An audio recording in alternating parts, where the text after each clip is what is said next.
ಬಡವರನ್ನು ಹೀರೋದೆ ನೋಡಿ. ಈಗ ಎಂಥ ಕಾಲ ಬಂತು ನೋಡಿ, ಮನೆ ನಮ್ಮದು, ಮನೆ ಮುಂದಿನ ಜಾಗ ನಮ್ಮದು, ಆ ಜಾಗದಲ್ಲಿ ನಾವು ದುಡ್ಡು ಕೊಟ್ಟರು ಖರೀದಿಸಿ ವಾಹನ ನಿಲ್ಲಿಸೋಕೆ ಸರ್ಕಾರಕ್ಕೆ ದುಡ್ಡು ಕೊಡಬೇಕಂತೆ. ಹೇಗೆ ಮಾಡ್ತೀವಿ ನಾವು? ಮನೆ ಒಂದೋ ಕಂಪೌಂಡ್ ಒಳಗೆ ಇಡಬೇಕು, ಇರೋದಿಲ್ಲ ಗಾಡಿ, ರೋಡ್ ಸೈಡಲ್ಲಿ ನಿಲ್ಲಿಸ್ಬಿಡ್ತೀವಿ, ಸೈಡಲ್ಲಿ ಸೈಡಿಂಗ್ ಮಾಡಿ ನಿಲ್ಲಿಸಿ, ಅದಕ್ಕೂ ದುಡ್ಡು ಕೊಡಬೇಕಂತೆ. ಇದು ನಾವೇ ಓಟ್ ಹಾಕಿ ಗೆಲ್ಲಿಸಿದ ಕಾಂಗ್ರೆಸ್ ಸರ್ಕಾರ ಜನರಿಗೆ ಕೊಟ್ಟಿರುವಂಥ ಶಿಕ್ಷೆ. ಇದಕ್ಕೆ ರಾಮಲಿಂಗಾರೆಡ್ಡಿ ವಿರೋಧ ವ್ಯಕ್ತಪಡಿಸಿದ್ದಾರೆ. ಆದರೆ ಸರ್ಕಾರ ಟ್ಯಾಕ್ಸ್ ಹಾಕ್ತಾ ಇದೆ, ಫೈನ್ ಹಾಕಬೇಕು ಅಂತ ಹೇಳ್ತಾ ಇದೆ, ಫೈನ್ ಕಟ್ಟಬೇಕು ಅಂತ ಹೇಳ್ತಾ ಇದೆ. ರಿಪೋರ್ಟ್ ನೋಡಿ. ಮನೆ ಮುಂದೆ ಗಾಡಿ ನಿಲ್ಲಿಸೋಕು ಕಾಸು ಕೊಡಬೇಕು. ಡಿಕೆ ಕಾಸು ಮಾಡೋ ಲೆಕ್ಕ ಕೇಳಿ ಕೈಪಡೆ ಗರಂ. ಬೆಂಗಳೂರಲ್ಲಿದ್ದೀರಾ? ನಿಮ್ಮ ಮನೆ ಮುಂದೆ ನೀವು ಕಾರು ಮತ್ತು ಬೈಕ್ಗಳನ್ನು ಪಾರ್ಕ್ ಮಾಡ್ತಾ ಇದ್ದೀರಾ? ಹಾಗಾದ್ರೆ ನೀವು ಸರ್ಕಾರಕ್ಕೆ ಶುಲ್ಕವನ್ನು ಕಟ್ಟಬೇಕಾಗುತ್ತೆ, ಪಾರ್ಕಿಂಗ್ ಫೀಯನ್ನು ಕಟ್ಟಬೇಕಾಗುತ್ತೆ. ಎಸ್, ಇದು GBA ಹೊಸದೊಂದು ಆದೇಶವನ್ನು ತೆಗೆದುಕೊಂಡು ಬಂದಿದೆ. ಮನೆ ಮುಂದೆ ಪಾರ್ಕಿಂಗ್ ಫೀಸ್. ನಿಮ್ದೇ ಮನೆ ಮುಂದೆ ಒಂದು ದಿನ ಕಾರ್ ನಿಲ್ಸೋಕೆ 300 ರೂಪಾಯಿ ಕೊಡ್ಬೇಕಂತೆ. ಬೈಕ್ ನಿಲ್ಸಿದ್ರೆ 100 ರೂಪಾಯಿ, ಆಟೋದವರು 150 ರೂಪಾಯಿ ನೀಡಬೇಕಂತೆ. ವ್ಯಾನ್ SUV ಕಾರ್ ಇದ್ರೆ 400 ರೂಪಾಯಿ ಕೊಡ್ಬೇಕಂತೆ. ರೂಲ್ಸ್ ಮಾಡೋರೆಲ್ಲರೂ ದೊಡ್ಡ ಕಳ್ಳರು. ಯಾರು ಹೇಳಿದ್ದ? ಅವನು DK ಶಿವಕುಮಾರ್ ಅವನು ದೊಡ್ಡ ಕಳ್ಳ, ಕೃಷ್ಣ ಬರ ಚಿಕ್ಕ ಕಳ್ಳ.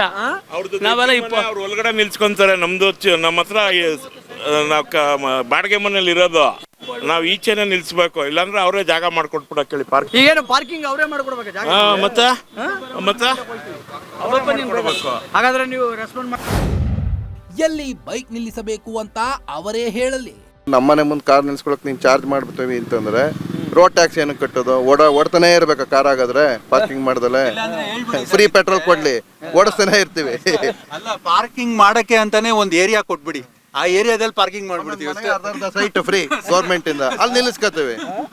1200 ಅಡಿನ 3 ಫ್ಲೋರ್ ಮನೆ ಆಸ್ ಪರ್ ಪ್ಲಾನ್ ಬರುತ್ತೆ, 3 ಕಾರು 3 ಬೈಕು ಇರುತ್ತೆ. ಅದಕ್ಕೆ ಅರ್ಧದ ಸೈಟ್ ಫ್ರೀ ಕೊಡ್ಲಿ ಗೌರ್ಮೆಂಟ್. ತಗೊಂಡೋಗಿ ನಿಲ್ಲಿಸಿ ಹೋಗೋ ಬರೋ ಪೆಟ್ರೋಲ್ ಕಾಸ್ಟ್ ಅವ್ರು ಕೊಡ್ಲಿ ಅಷ್ಟೇ, ನಮ್ಗೇನು ಎಕ್ಸ್ಟ್ರಾ 1 ರೂಪಾಯಿ ಬೇಡ. ಫ್ರೀ ಪೆಟ್ರೋಲ್ ಕೊಡ್ಲಿ, ದಿನ ಪೂರ್ತಿ ಓಡಿಸ್ತೀವಿ. ಮನೆ ಮುಂದೆ ಯಾವುದು ಪಾರ್ಕಿಂಗ್ ಚಾರ್ಜ್ ಇರಲ್ಲ ಸರ್. ಈ ಒಪ್ಪಂದ ಇಲ್ಲ ಸರ್, ಸಾರ್ವಜನಿಕರ ಒಪ್ಪಂದ ಇರಲ್ಲ. ಒಪ್ಪಂದ ಇಲ್ಲ. ನೀವು ವಿರೋಧ ಮಾಡ್ತೀರಿ? ವಿರೋಧ ಮಾಡ್ತೀವಿ. ಟೂ ವೀಲರ್ ನಿಲ್ಸಿದ್ರು ಅಷ್ಟೇ ಕಟ್ಟಬೇಕು. ಅದೇ ಸರ್ ಹೇಳ್ತಾ ಇದ್ದೇನೆ, ಕಾರ್ ನಿಲ್ಸಿದ್ರು ಅಷ್ಟೇ ವಿರೋಧ ಆಗುತ್ತೆ ಸರ್. 20 ವರ್ಷದ ಗಾಡಿಗಳನ್ನ ಸ್ಕ್ರಾಪ್ಗೆ ಕಳಿಸಿಬಿಡಿ. ಅದು ಮಾಡೋ ಬದಲೇ 20 ವರ್ಷದ ಗಾಡಿಗಳೆಲ್ಲ ಸ್ಕ್ರಾಪ್ ಮಾಡಿಬಿಡ್ಲಿ. ಆವಾಗ ಸ್ವಲ್ಪ ಟ್ರಾಫಿಕ್ ಒಂದು 10-20% ಅನ್ನ ಕಮ್ಮಿ ಆಗುತ್ತೆ. ಗಾಡಿ ಹಿಡ್ಕೊಂಡಾಗ ಬಿಡಬಾರ್ದು ಪೊಲೀಸ್ ಅವರು, ಅದನ್ನ ತಗೊಂಡೋಗಿ ಸ್ಕ್ರಾಪ್ ಮಾಡಿಬಿಡ್ಬೇಕು. ಅದಕ್ಕೊಂದು ವ್ಯಾಲ್ಯೂ ಮಾಡಿ ಅವ್ರಿಗೆ ದುಡ್ಡು ಕೊಟ್ಬಿಡ್ಬೇಕು ಗೌರ್ಮೆಂಟಿಂದ. ಯಾವ ಕಂಪ್ನಿ ಗಾಡಿ ಇರ್ತದೆ ಆ ಕಂಪ್ನಿಯಿಂದ ಒಂದು ವ್ಯಾಲ್ಯೂ ಮಾಡಿ ಆ ಗಾಡಿ ಸ್ಕ್ರಾಪ್ ಮಾಡಿಬಿಡ್ಬೇಕು. ಅದನ್ನ ದುಡ್ಡನ್ನ ಅವ್ರಿಗೆ ಕೊಟ್ಬಿಡ್ಬೇಕು ಗಾಡಿ ಓನರ್ಗೆ. ಆವಾಗ ಒಂದು 10% ಅನ್ನ ಕಮ್ಮಿ ಆಗುತ್ತೆ. ಒಂದು ಕಡೆ ಜನ ಅನೇಕ ವ್ಯಾಪಾರ ವಹಿವಾಟುಗಳು ಇಲ್ಲದೆ ಕೊರಗ್ತಾ ಇದ್ದರೆ, ಈ ಕಡೆ ಪಾರ್ಕಿಂಗಿಗೂ ಕೂಡ ಶುಲ್ಕವನ್ನು ಕಟ್ಟಬೇಕು ಅನ್ನುವಂತಹ ಸರ್ಕಾರದ ಆದೇಶಕ್ಕೆ ಲಿಟ್ರಲಿ ಈಗ ಬಹುತೇಕ ಬೆಂಗಳೂರಿನ ಜನ ನೋ ಅಂತ ಇದ್ದಾರೆ. ಬಟ್ ಇದು ಮುಂದಿನ ದಿನಗಳಲ್ಲಿ ಯಾವ ರೀತಿಯಾಗಿ ಅಪ್ಲೈ ಆಗುತ್ತೆ, ಯಾವ ರೀತಿಯಾಗಿ ಎಕ್ಸಿಕ್ಯೂಟ್ ಆಗುತ್ತೆ, ಜನ ಎಷ್ಟರ ಮಟ್ಟಿಗೆ ಈ ಒಂದು ಪಾರ್ಕಿಂಗ್ ಶುಲ್ಕಕ್ಕೆ ಸಹಕರಿಸ್ತಾರೆ ಅನ್ನುವಂಥದ್ದನ್ನು ಕಾದು ನೋಡಬೇಕಾಗಿದೆ. ಕ್ಯಾಮ್ರಾಮನ್ ಗುರು ಜೊತೆ ಶ್ರೀನಿವಾಸ್ ವೈದ್ಯ, ಅಶ್ವೇಗ ನ್ಯೂಸ್, ಬೆಂಗಳೂರು. ಸಾಧಾರಣವಾಗಿ ಹೆಂಗಿರಬೇಕು ಗೊತ್ತಾ? ಸಾಧಾರಣ ಒಬ್ಬ ನಾಯಕ ಅಂತಂದರೆ ಎಷ್ಟು ಧೈರ್ಯ ಇರಬೇಕು ಅಂತಂದರೆ, ಹೊರಗಡೆ ಬಂದ ತಕ್ಷಣ ಚೈನ್ ಸ್ನ್ಯಾಚಿಂಗ್ ಆಗುತ್ತೆ ಅಂತ ಇಟ್ಕೊಳ್ಳಿ. ಹೆಣ್ಣುಮಕ್ಕಳು ಹೊರಗೆ ಬಂದ ತಕ್ಷಣ ಚೈನ್ ಸ್ನ್ಯಾಚಿಂಗ್ ಆಗುತ್ತೆ, ಕದ್ದು ಓಡ್ತಾರೆ ಚೈನನ್ನು ಅಂತ ಇದ್ದಾಗ ಸರ್ಕಾರ ಏನು ಹೇಳಬೇಕು? ಯಾರು ಎದುರು ಹಂಗಾದಾಗ ಎಲ್ಲರೂ ಮನೆಯೊಳಗೆ ಯಾವತ್ತು ಕೂತ್ತಾರೆ, ಹೊರಗೆ ಬರೋದಿಲ್ಲ. ಆಗ ಸರ್ಕಾರ ಹೇಳುವ ಡೋಂಟ್ ವರಿ, ಆರಾಮ್ಸೆ ಬನ್ನಿ, ನಮ್ಮ ಪೊಲೀಸ್ ಇದ್ದಾರೆ, ನಿಮಗೆ ರಕ್ಷಣೆ ಕೊಡ್ತಾರೆ ಅಂತ ಹೇಳ್ಬೇಕು ತಾನೆ. ಬನ್ನಿ, ನಾವು ಟೈಟ್ ಮಾಡ್ತೀವಿ, ರಕ್ಷಣೆ ಟೈಟ್ ಮಾಡ್ತೀವಿ. ಅದಿಟ್ಬಿಟ್ಟು ಇದು ಹೆಂಗೆ ಅಂತಂದರೆ ಚೈನ್ ಸ್ನ್ಯಾಚಿಂಗ್ ಮಾಡ್ತಾಯಿದ್ರೆ, ಹೌದಾ ಮನೆಯಿಂದ ಹೊರಗೆ ಬರಬೇಡಿ, ಮನೆಯಿಂದ ಹೊರಗೆ ಬರಬೇಡಿ, ನೀವೇ ಹೇಳ್ಬೇಕಾ ಅದನ್ನು ಹೇಳೋಕ್ಕೆ? ಅಯ್ಯ, ಅದಕ್ಕೆ ನೀವು ಬೇಕು ಹೇಳಲಿಕ್ಕೆ? ಯಾವನು ಬೇಕಿದ್ರೂ ಎಂಕಾಸಿನ ನಾಣಿ ಯಾರು ಬೇಕಿದ್ರೆ ಹೇಳ್ತಾನೆ ಅದನ್ನು. ಈಗ ಪಾರ್ಕಿಂಗ್ ಫೀಸ್ ವಿಚಾರಕ್ಕೆ ಬಂದಾಗ ಏನು ಪ್ರಾಬ್ಲಮ್ ಆಗುತ್ತೆ ಅಲ್ವಾ? ಆ ಪ್ರಾಬ್ಲಮ್ಗೆ ನಮ್ಮ ಬಳಿ ಕೂಡ ಕೆಲವು ಉತ್ತರ ಇದೆ, ಹೇಳ್ತೀನಿ ಕೇಳಿ. ಏನು ಅಂತ ತಾಕತ್ತಿದೆ ಅದನ್ನು ಮಾಡೋಕ್ಕೆ? ಇಲ್ಲ ನಿಮ್ಮ ಹತ್ರ.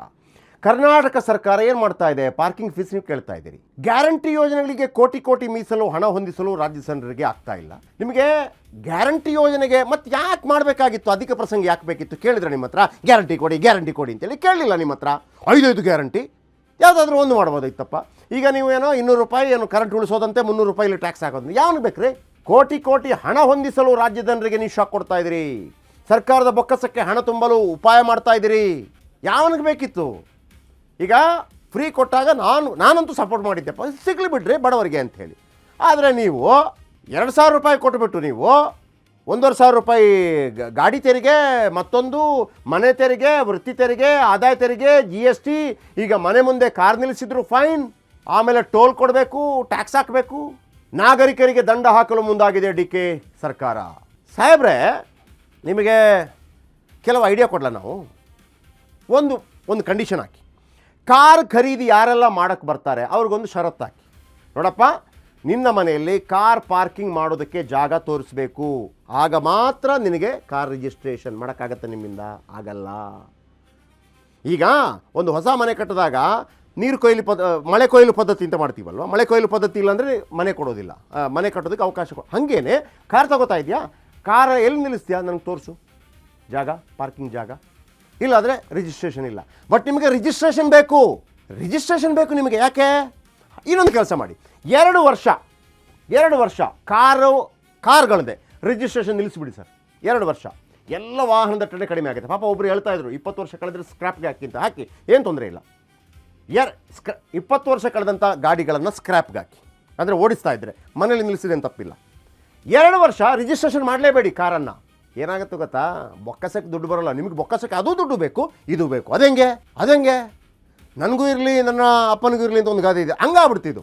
ಬೆಂಗಳೂರಲ್ಲಿ ತಿಂಗಳಿಗೆ 12,000 ವಾಹನ ಸೇಲ್ ಆಗುತ್ತೆ. ಆ ದುಡ್ಡೆಲ್ಲ ನಿಮಗೆ ಬರುತ್ತೆ. ಆ ವಾಹನ ಅದೇ ಕಾರಣಕ್ಕೆ ರಿಜಿಸ್ಟ್ರೇಷನ್ ನೀವು ನಿಲ್ಲಿಸಲ್ಲ. ರಿಜಿಸ್ಟ್ರೇಷನ್ 2 ವರ್ಷ ನಿಲ್ಲಿಸ್ಬಿಟ್ರೆ ಟ್ರಾಫಿಕ್ ಫ್ರೀ ಆಗಿಬಿಡುತ್ತೆ. 5ರಿಂದ 10 ಲಕ್ಷದ ಕಾರ್ಗೆ 14% ರೋಡ್ ಟ್ಯಾಕ್ಸ್ ಪಡ್ಕೋತೀರಿ ನೀವು.